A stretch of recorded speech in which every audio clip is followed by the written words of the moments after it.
Hi, I'm Angela. And I'm John, and we We are are Golden Golden Hour Hour Travelers. Travelers.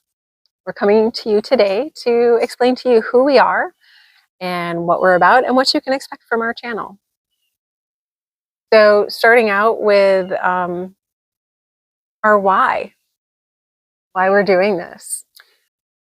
Why we're doing this? We are doing this for several different reasons, but my reason is I wanted to travel around and I wanted to see every one of the baseball stadiums in this country.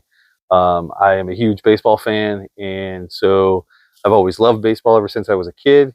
And this was a great opportunity to be able to get out and be able to see those parks. And Angela was not going to.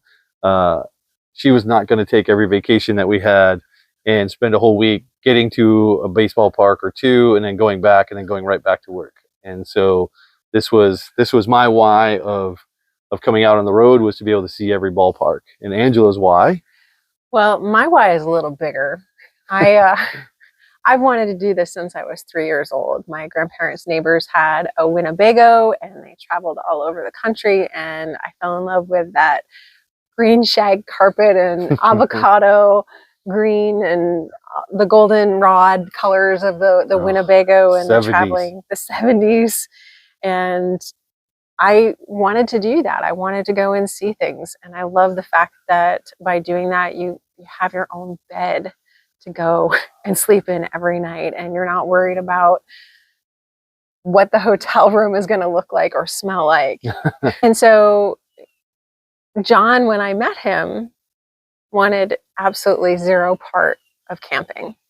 He wanted no part in camping whatsoever. He had said that he absolutely was not going to glamp. And Wasn't then gonna do any of it. I just glamp. I wasn't gonna tent. I wasn't gonna RV. I wasn't gonna glamp. You weren't gonna get me in one of these things. and I started him out on our boat. We had a double-decker pontoon boat and we camped out on that under the stars. So that was my slide in. It only took, what, 5 or 6 years to get to that point. Yeah, well, that boat needed some work, and so me and a buddy of mine, we tore that boat right down to nothing, and replaced everything from the deck right on up. And so we basically, other than the tunes and the motor and some of the furniture, everything else was basically brand new on that boat. And so it was a double decker, so it had a nice cover over it, and so we could actually sleep out on it at night. And so that's how it all started. That was fun. It was a good time. And then 2020 happened. And Oh. I don't think 2020 treated anybody well. And I think just about the entire world rethought their lives and what they wanted from it. Priorities shifted. And for us, we realized that time was of the essence, and that was the only thing that we couldn't make more of. And we needed to make the best of what time we have, because none of us know how long it's going to be. And so after 2020, John, well, actually it was during 2020, wanted to build a camp on our land in New Hampshire. And I didn't think that it would get done very quickly. I definitely didn't think it would get done over the summer. We don't know. We know. And so we ended up with a 2006 bunkhouse. And that's how she started it. That's how she kind of slid it in to get me into RVing. Was on that 5 acres. It was just raw woods. There was nothing else there. We started a couple of years before that, where we had a driveway put in just so that we could park the boat. And that was how it really started. Yeah. Was we got the driveway cut in and we parked the boat there so that we had a place year round, because, well, it was kind of fortunate we were 2 miles from the river that we could go on. So that's how it started. And then I bought a chainsaw and started cutting some trees. And I think that was my retirement gift to you. I think so. And then, we cleared the land and made a nice level spot. And so I wanted to build a camp. And she kind of knew that it was not going to go up very quickly, and that this was the fastest way to be able to enjoy the land and slide in that way of getting me into an RV. And so get Yep. out of the fishbowl of a yard that we had when we were Oh, living yeah. in our sticks and bricks. And we knew that we wanted to do some social media to document our travels, to be able to look back on when, unfortunately, someday we might have to stop traveling. Yeah.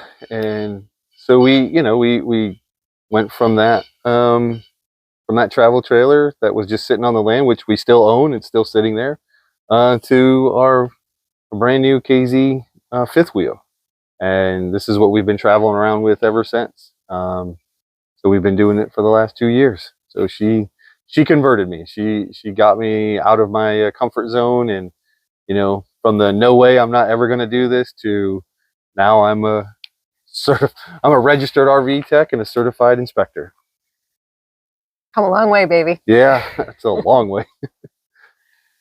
So when we started talking about this journey and we knew we wanted to document it, we first came up with the name Golden Hour Adventure Seekers. And Golden Hour because there's a golden hour to do everything, whether it's photography or experiences, there's a perfect time to do different things. And we changed from Adventure Seekers because Adventure Seeker and me is just not really who I really am. And so we went to Golden Hour Travelers, which is much more our speed. Absolutely. Yeah. And so, the golden hour, it was first thought of because Angela loves to do photography. And so there's the golden hour, and it usually happens only twice a day, early in the morning and later in the evening. And so there's short windows. And so that's kind of, our life is getting shorter, and we're retired, and we only have so much time left, and we want to take full advantage of the time that we have left on this earth and explore this great country that one that I served, and one that Angela wants to go and explore and look around. And so we're able to combine our two whys into one, see all the baseball stadiums, and Angela gets to live her lifelong dream of living full-time in an RV. Up until we had started this adventure, I had never been out of New England for longer than 2 weeks at a time. So it was time for me to experience a little more outside of my realm and to get out of my comfort zone. Boy, has this ever got me out of a comfort zone. Yeah, and I've spent years out of this country. So, talk about total opposites as far as that goes. Like, I left New England when I was 20 years old, and I didn't come back for over a decade. And so to experience places like Korea and Egypt and Israel. Yeah. Not to mention those other two lovely destinations that the Army like to send me. But yeah, so we were able to get out and explore. So, John, what was your favorite place that you have experienced so far in the 2 years that we have been full-time? So the two places that come to mind for me are both in Texas. And the first one is the Hill Country area of Texas. I mean, it was when we pulled in there into the fam camp that we went to on Canyon Lake. We were blown away just by the scenery, by we fully expected Texas to just be board flat, that there really was no topography and that there really wasn't much to look at, but pleasantly surprised that we were in the Hill Country and we just absolutely fell in love with it. And so, and the people are just great there, that we have met there. They were just amazing people. And so that, for me, that's the first one that comes to mind. Well, that's also where we had our first holiday away from Sticks and Bricks that we got to have. And we'll tell you more about that in another episode. Right. And then where we almost burned down our RV. And so the other place is Seminole Canyon in West Texas. And that was just, I mean, right on the US-Mexico border. It's a state park out there. And it was just, I mean, the sunsets were amazing. The sunsets were amazing. The hikes were really cool. The pictographs were incredible. It was definitely an experience that I wasn't expecting to have such a good time with. Right. I was a little concerned being to literally the park borders Mexico, and every day there were multiple different police forces that went through, from park police, state police, uh, game wardens, border patrol, sheriffs. There was always a patrol going through, and I felt incredibly safe there. That was a nice, pleasant surprise. Yeah, so those were my two places that that we got, and there's been others that have been just amazing places. I mean, West Point was a beautiful place, and there was a beautiful state park in Arkansas we've been to, and we'll cover all those in future episodes. But those are at the top of my list. But what about you? I think that for me, there was the experience in Dahlonega of getting to explore the Crimson Moon. I am a huge Ashley McBryde fan, and we happened to get to go. Well, we didn't happen. I planned the route, so we didn't just happen to go through there, but we got to go to the Crimson Moon before it closed down, and is in a new location now that's more focused strictly on music. And then when we started talking about this, we started talking about experiences that we wanted to have.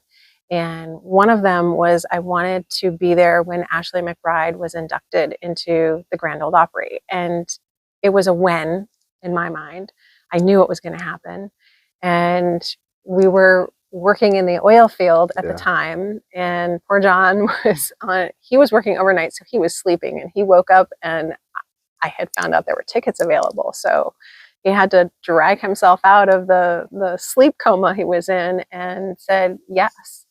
And that was, it was, the Grand Ole Opry made that experience so incredible for us. And I still smile every time I think about it. And we'll go into more detail in a future episode, but we got to be up front and close with the whole experience. And it's one that nobody else can say they experienced, just us. Yeah. In fact, if you watch it, you'll see the back of our heads in it.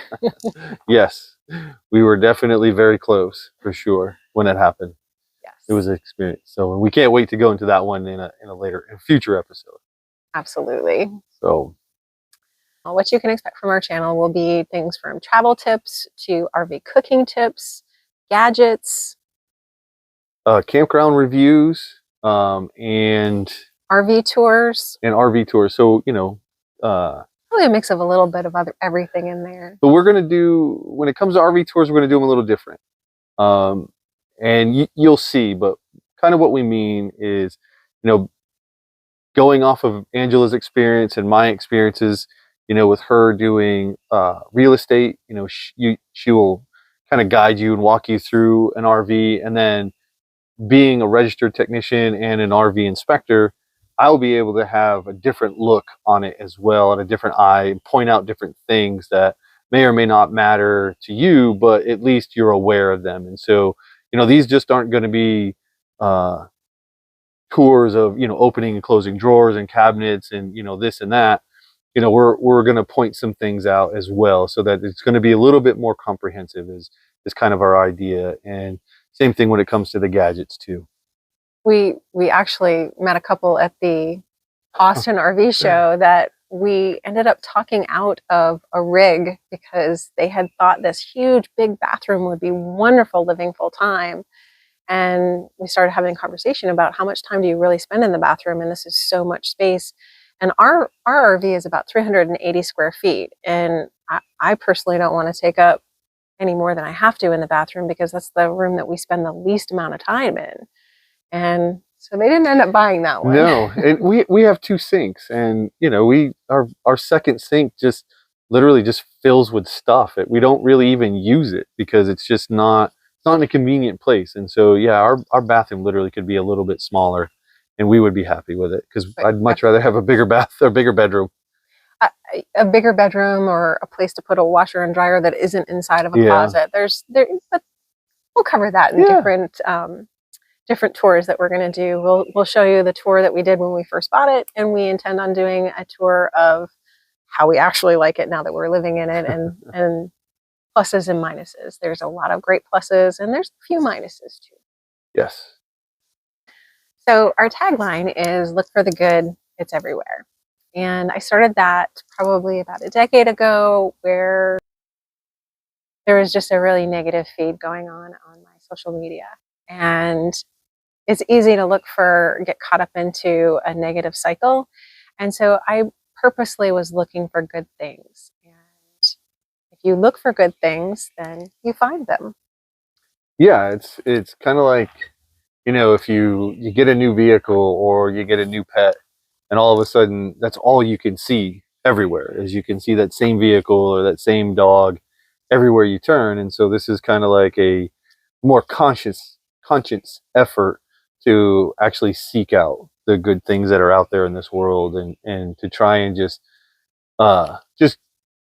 look that there is positivity in this world. And so we want to make sure that we don't get caught up in all the negativity, and that we have some positive things going on and that we can see, and that we're able to spread to other people, and hopefully it helps them out as well. Mr. Rogers said it best. He said his mom had taught him to look for the helpers. Anytime there's something bad going on that you see on the news, to look for the helpers. There's always helpers. And so that's like our outward kind of view on the world. And then we have another one that is kind of personal to us that we've been using, and we just simply say we always win. And we actually started that about a year ago or so, right? Maybe a little less. Maybe a little less, and it started with just why we've been silent for a while, is that things just were not going to plan, and No. it's hard to stay positive, and we want to put out positive content, but when things are not really going very well, it's very hard to be positive. And so we started with just simple things like the light turned green for us and we didn't have to stop at a stoplight, or you do a channel scan when you get to the park, and you're hoping that a certain channel will come up so you can watch your favorite program or whatever, and it happens to come up, and so simple little things like that is where it started. And we would just simply say we always win. And the more we said it, it just seemed like the more things just kind of, I don't want to say started going our way, but definitely things were getting better. And we've just when we had reinforced that, we actually were able to get our final plan, because we went through several plans of getting to the NRVTA. To get here, that was the ultimate goal when we left, or the initial goal, I should say, not the ultimate goal. Well, that was our plan over 2 years ago, was to use the GI Bill to get to the NRVTA, and they, as of right now when we're filming this, still are not able to accept the GI Bill. So at some point we realized we needed to come up with another plan, that our plan A didn't work. And so plan B was that we were going to slow down and kind of stay local in Texas and not travel as far, because Texas is huge, just huge. And that didn't work. So then the next plan was that we were going to volunteer, and we spent 2.5 months in Blanco State Park volunteering, and it was a wonderful experience. But the economy did this thing where, when we left, gas was $1.75, and then it was up over $5 a gallon, and just a gallon of milk, eggs, eggs, and everything. And everybody, I think everybody's experienced that, what we're talking about. And so, it was just one of those things. It was always just one more thing added on that put more pressure on us, that, it just seemed like our goal wasn't gonna happen. And so finally we just decided, what, we're gonna have to work. And we stopped for a while, and we went to work in the oil field, and we made some good money, and we were able to save most of it, and we were able to get to the NRVTA and get myself educated and certified, and to be a certified inspector, as well as a registered technician. And so now, we have the ability to start this business, which, we will. And the name of our new business is? So the name of our business is Golden Hour Mobile RV Services, where the main service that we provide is RV inspections. So if you haven't heard of an RV inspection before, think of a home inspection, except for your RV.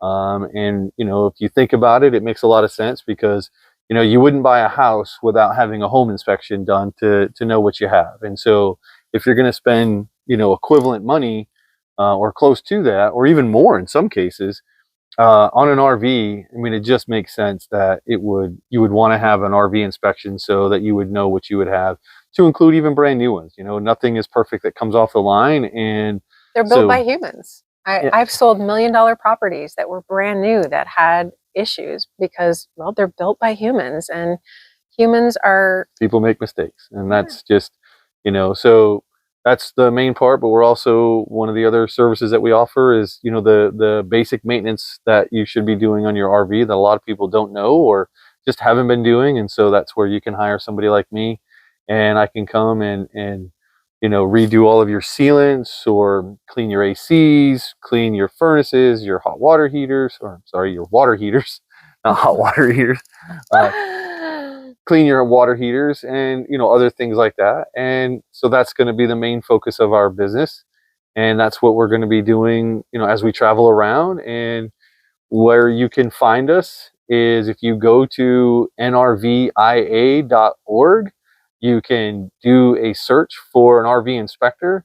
You just simply put in your zip code or the town that you live in, and what kind of radius you want to look for inspectors, and there'll be dots just like you'd find on Google Maps. And you click on one, and it'll take you to their profile, and it'll tell you all about them, and whether they have social media links or a website or phone numbers, things like that.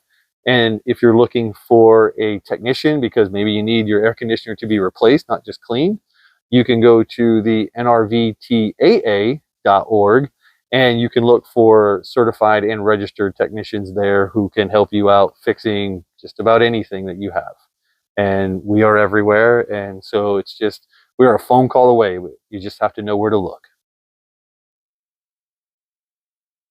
So next time on Golden Hour Travelers, you can see how we celebrated after John graduated from the NRVTA as a certified inspector and registered technician. Yeah, that is that bottle of wine has quite a story. So I hope you check it out. Until next time, look for the good. It's everywhere. We always win. We always win. Good job, babe.